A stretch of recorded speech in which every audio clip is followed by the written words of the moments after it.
지금 이 영상을 보는 분들 중에 솔직히 이런 생각 한 번쯤 해보셨죠?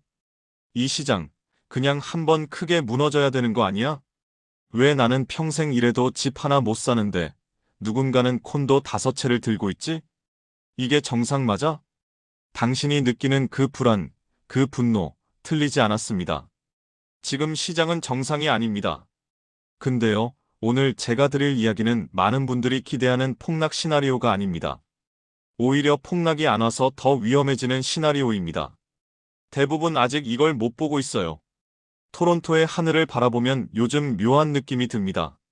한때 도시 곳곳에 빽빽하게 들어서 있던 크레인들이 하나둘씩 사라지고 있습니다. 공사 현장의 소음도 점점 잦아들고 있죠. 겉으로만 보면 평온해 보입니다. 하지만 이 고요함 속에는 위험한 신호가 숨어 있습니다. 시한폭탄의 초침 소리처럼 말이죠. 많은 분들이 이렇게 말합니다. 50% 폭락해야 한다. 그 감정 정말 이해합니다. 진심으로 이해해요. 저도 이 시장을 보면서 똑같은 생각을 했으니까요. 하지만 진짜 중요한 질문은 따로 있습니다. 앞으로 살 집이 과연 남아있기는 한 걸까요? 마치 겉보기엔 멀쩡해 보이는 아보카도가 막상 열어보면 안쪽은 이미 물러버린 것처럼 토론토 주택시장도 비슷한 상태일 수 있습니다. 최근 발표된 통계를 보면 상황이 얼마나 심각한지 단번에 알 수 있습니다. 그리고 이 숫자들이 왜 당신이 느끼는 불안이 정당한지를 증명해 줍니다. 고층 콘도 판매량은 89%나 감소했습니다.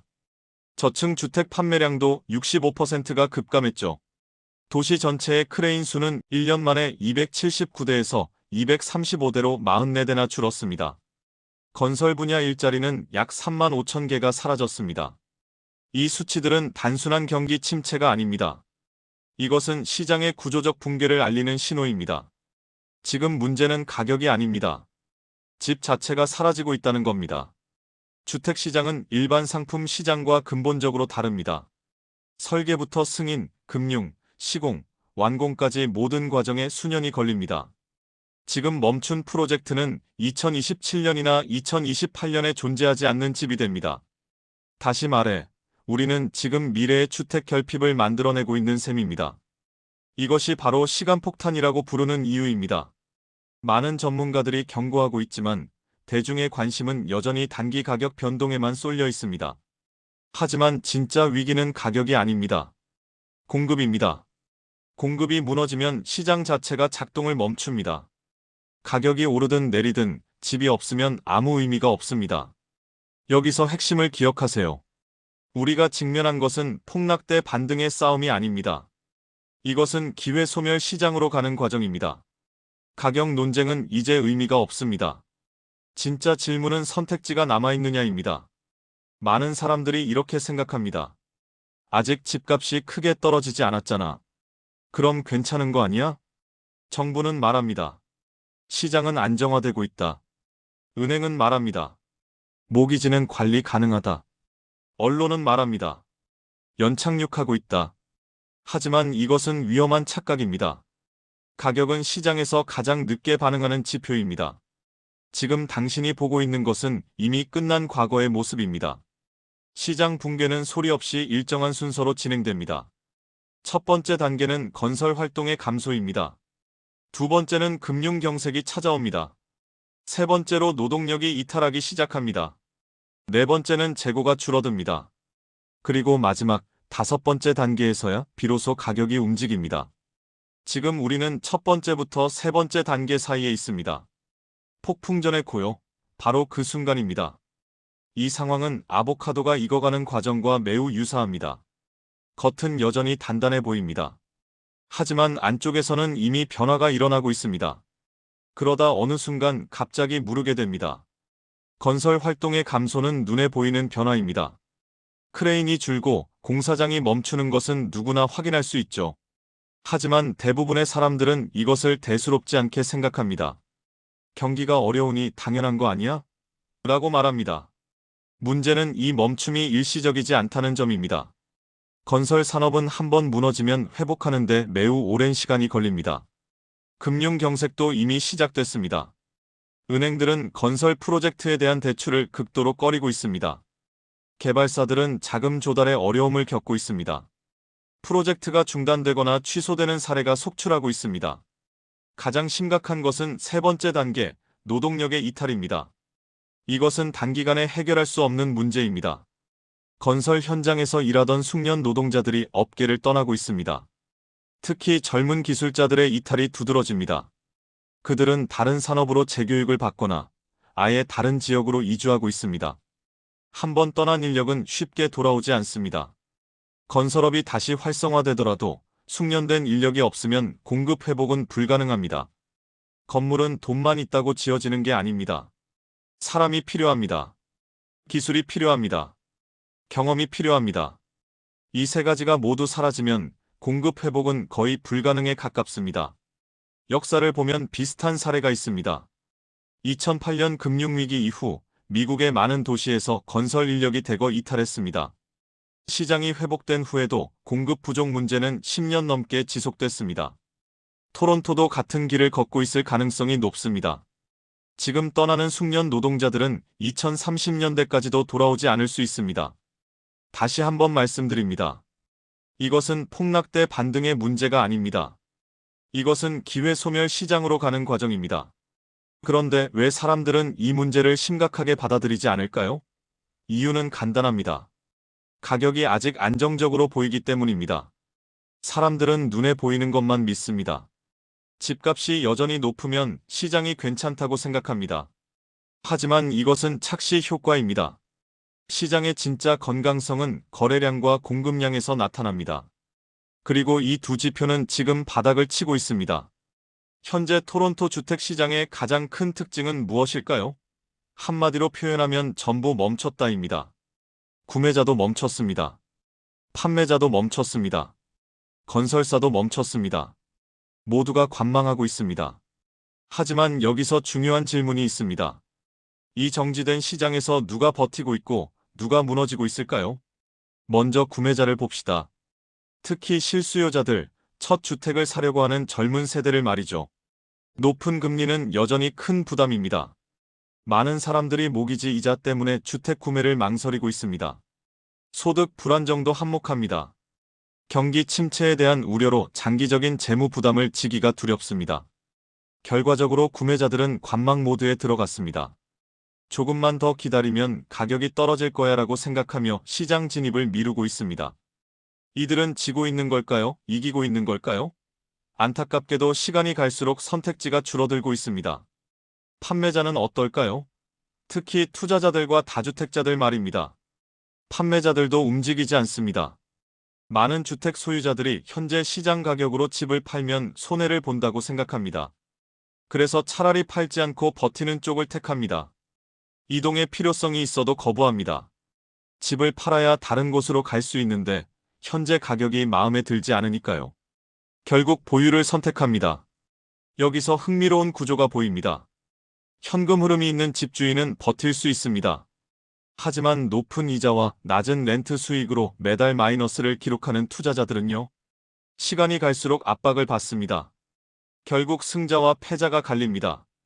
현금 여유가 있는 사람은 버티고 레버리지가 높은 사람은 무너집니다. 건설사는 가장 힘든 상황입니다. 건설 비용은 계속 오르는데 판매 가격은 제한적입니다. 수익성이 완전히 무너졌습니다. 많은 개발사들이 신규 프로젝트를 철회하고 있습니다. 자금 압박도 심각합니다. 은행에서 대출을 받기 어렵고 사전 분양도 잘 안 됩니다. 이미 시작한 프로젝트조차 중단되는 경우가 늘고 있습니다. 이 세 주체가 모두 멈추면 어떤 일이 벌어질까요? 거래가 실종됩니다. 매수자도 없고 매도자도 없으니 거래 자체가 성립되지 않습니다. 공급도 중단됩니다. 새로운 주택이 시장에 나오지 않습니다.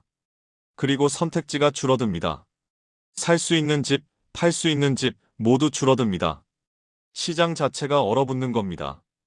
이것은 가격 하락보다 더 위험한 상황입니다.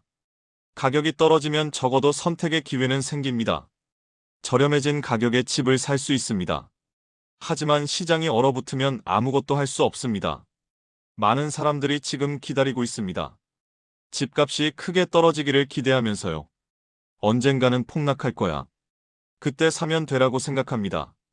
하지만 여러분이 알아야 할 진실이 있습니다. 앞으로 펼쳐질 수 있는 시나리오는 세 가지입니다. 첫 번째 시나리오, 많은 분들이 기대하는 대폭락입니다. 일부 지역이나 일부 유형의 주택은 실제로 가격이 하락할 수 있습니다. 특히 투자자들이 집중된 지역, 고래버리지로 매입한 콘도, 외곽 신도시 같은 곳은 조정을 받을 가능성이 높습니다. 하지만 토론토 전체 시장의 50% 붕괴는 쉽게 일어나지 않습니다. 왜냐하면 공급이 없기 때문입니다. 부동산 시장의 가격은 수요와 공급에 의해 결정됩니다. 수요가 줄어도 공급이 더 많이 줄면 가격은 떨어지지 않습니다. 두 번째 시나리오, 반등과 재상승입니다. 금리가 내려가고 경기가 회복되면 수요가 다시 살아날 수 있습니다. 하지만 공급은요? 지금 멈춘 프로젝트들은 3년에서 5년 후에나 완공됩니다. 그 사이에 수요만 늘어나면 어떻게 될까요? 가격은 다시 오를 수밖에 없습니다. 세 번째 시나리오, 그리고 이것이 가장 위험한 시나리오입니다. 바로 공급 동결의 시대입니다. 집은 비쌉니다. 하지만 거래는 없습니다. 선택지도 없습니다. 이동도 불가능합니다. 이런 시장에서는 저렴한 집이라는 개념 자체가 사라집니다. 가격이 문제가 아니라 집의 존재 자체가 문제가 됩니다. 돈이 있어도 살 집이 없는 상황이 올 수 있습니다. 그리고 지금 모든 신호는 세 번째 시나리오를 가리키고 있습니다. 이것이 오늘 여러분께 가장 전하고 싶은 메시지입니다. 폭락이냐 반등이냐를 논하는 것은 이제 의미가 없습니다. 진짜 위기는 시장 자체가 기능을 멈추는 것입니다. 기회 소멸의 시대가 오고 있습니다. 토론토 주택시장을 압박하는 요소는 한두 가지가 아닙니다. 여러 요인이 복합적으로 작용하고 있습니다. 많은 분들이 댓글로 물어봅니다. 이게 다 누구 때문이냐? 자유당이냐? 보수당이냐? 누가 집권하면 나아지냐? 솔직히 말씀드리겠습니다. 이건 정당 문제가 아닙니다. 구조의 문제입니다. 한 정부가 만든 문제가 아니고 한 정부가 해결할 수 있는 문제도 아닙니다. 왜 그런지 하나씩 봅시다. 첫 번째는 금리입니다. 중앙은행이 금리를 낮추고 있지만 과거 저금리 시대로 돌아가기는 어렵습니다. 많은 경제학자들은 앞으로도 금리가 상대적으로 높은 수준을 유지할 것으로 예상합니다. 높은 금리는 모기지 비용을 늘립니다. 같은 금액을 빌려도 이자 부담이 훨씬 큽니다. 이것은 주택 구매력을 직접적으로 감소시킵니다. 두 번째는 인플레이션입니다. 전반적인 물가 상승은 다소 진정됐지만 건설 관련 핵심 비용은 여전히 높습니다. 자재비, 인건비, 토지비 모두 상승한 상태를 유지하고 있습니다. 건설사 입장에서는 비용은 올랐는데 판매 가격을 올리기 어려운 딜레마에 빠져 있습니다. 결과적으로 수익성이 악화되고 프로젝트를 포기하게 됩니다. 세 번째는 지정학적 불안입니다. 국제 분쟁과 긴장은 공급망 전체를 불안정하게 만듭니다. 자재 수급에 차질이 생기고 비용이 예측 불가능하게 변동합니다. 무역 마찰도 영향을 미칩니다. 특정 자재나 부품의 관세가 올라가면 건설 비용이 추가로 증가합니다. 이 모든 것이 불확실성을 키웁니다. 네 번째는 인구 구조의 변화입니다. 캐나다는 이민을 통해 인구를 늘려왔습니다. 하지만 최근 이민 정책의 변화 조짐이 보입니다. 주택 공급 부족이 사회 문제가 되면서 이민 수를 조절해야 한다는 목소리가 커지고 있습니다. 만약 이민이 줄어들면 주택 수요도 감소할 수 있습니다. 하지만 동시에 건설 인력도 줄어듭니다. 건설 현장에서 일하는 많은 인력이 이민자이기 때문입니다. 이 모든 요소들은 하나의 공통점이 있습니다. 바로 불확실성입니다. 불확실성은 투자의 가장 큰 적입니다. 미래를 예측할 수 없으면 누구도 큰 투자를 하려 하지 않습니다. 주택 개발은 막대한 자본이 들어가는 장기 투자입니다. 불확실성이 클수록 투자는 위축됩니다. 투자가 줄면 공급이 줄고 공급이 줄면 시장은 더욱 불안정해집니다. 악순환이 시작되는 겁니다. 정부는 이 문제를 해결하기 위해 여러 정책을 내놓고 있습니다. 건설 규제 완화, 세금 감면, 보조금 지원 등 다양한 방법을 시도하고 있습니다. 하지만 정책의 효과는 제한적입니다. 왜냐하면 문제가 너무 구조적이기 때문입니다. 단기 정책으로는 장기 구조 문제를 해결할 수 없습니다. 예를 들어 정부가 개발사에게 보조금을 준다고 해봅시다. 하지만 건설할 인력이 없으면 의미가 없습니다. 규제를 완화한다고 해도 금융기관이 대출을 꺼리면 프로젝트는 시작조차 못합니다. 결국 이 문제는 시간이 필요합니다. 시장이 스스로 균형을 찾아가는 데는 최소 수년이 걸립니다. 전문가들은 빠르면 2027년 이후에나 공급 회복이 시작될 것으로 봅니다. 하지만 이것도 낙관적인 전망입니다. 여러 조건이 맞아떨어져야 가능한 시나리오입니다. 인력이 복귀해야 하고 자본이 다시 유입돼야 하며 시장 신뢰가 회복돼야 합니다. 이 모든 것이 순조롭게 진행된다는 보장은 없습니다. 그렇다면 우리는 어떻게 대응해야 할까요? 개인 투자자와 실수요자 입장에서 전략을 세워봐야 합니다. 이제 가장 중요한 질문에 답할 차례입니다. 그래서 나는 뭘 해야 하냐? 폭락이든 동결이든 반등이든 난 어떻게 살아남아야 하냐는 거죠. 불확실한 시장에서는 명확한 원칙이 필요합니다. 감정이 아닌 전략으로 움직여야 합니다. 먼저 아무것도 안 하는 것도 선택입니다. 하지만 공짜는 아닙니다. 관망하는 동안 당신이 잃는 것이 있습니다. 시간입니다. 기회입니다. 선택지입니다. 3년을 기다렸는데 집값이 20% 떨어졌다고 칩시다. 하지만 선택할 수 있는 집이 절반으로 줄었다면요? 당신은 이긴 걸까요? 진 걸까요? 실수요자, 진짜로 살 집이 필요한 분들을 위한 전략입니다. 당신이 느끼는 압박감 이해합니다. 집값은 비싸고 금리는 높고 미래는 불확실하죠. 하지만 한 가지는 분명합니다. 집은 주식이 아닙니다. 실수요자라면 장기 관점에서 판단해야 합니다. 2년 후 집값이 10% 떨어질까봐 걱정하는 대신 10년 후 내 삶의 질을 생각하세요. 입지를 가장 우선시하세요. 교통이 편리한가? 직장이나 학교에서 가까운가? 주변 인프라는 잘 갖춰져 있는가? 이런 기본적인 요소들이 장기적으로 가장 중요합니다. 단기 가격보다는 생활의 안정성을 봐야 합니다. 조금 비싸더라도 좋은 위치의 집이 장기적으로는 더 나은 선택일 수 있습니다. 왜냐하면 공급 동결 시대에는 이동 자체가 불가능해질 수 있으니까요. 투자자는 더욱 신중해야 합니다. 과거처럼 집값이 계속 오를 거라는 기대는 버리세요. 지금은 현금 흐름이 핵심입니다. 투자 물건을 검토할 때는 렌트 수익을 꼼꼼히 계산하세요. 월세로 모기지와 관리비, 세금을 충당할 수 있나요? 그렇지 않다면 위험한 투자입니다. 공실 리스크도 반드시 고려해야 합니다. 세입자가 나가면 얼마나 빨리 새 세입자를 구할 수 있을까요? 공실 기간이 길어지면 현금 흐름이 끊깁니다. 장기 보유 전략을 세우세요. 단기 시세 차익을 노리는 것은 지금 시장에서 매우 위험합니다. 최소 5년에서 10년은 보유할 수 있는 물건만 투자 대상으로 고려하세요. 실수요자와 투자자 모두에게 적용되는 공통 원칙도 있습니다. 무리한 레버리지는 절대 금지입니다. 과도한 대출은 언제든 재앙이 될 수 있습니다. 자신의 소득으로 감당할 수 있는 수준의 모기지만 받으세요. 스트레스 테스트는 필수입니다. 금리가 더 오르면 어떻게 될까요? 소득이 줄어들면? 집값이 떨어지면? 최악의 시나리오를 가정하고 그래도 버틸 수 있는지 확인하세요. 유동성 확보도 중요합니다. 비상금을 충분히 준비하세요. 예상치 못한 지출이나 소득 감소에 대비할 수 있어야 합니다. 부동산도 이제는 재무 관리의 시대입니다. 과거처럼 무작정 사면 오르던 시기는 끝났습니다. 철저한 계산과 계획이 필요합니다. 많은 분들이 질문합니다. 지금이 매수 타이밍인가요? 정답은 상황에 따라 다릅니다.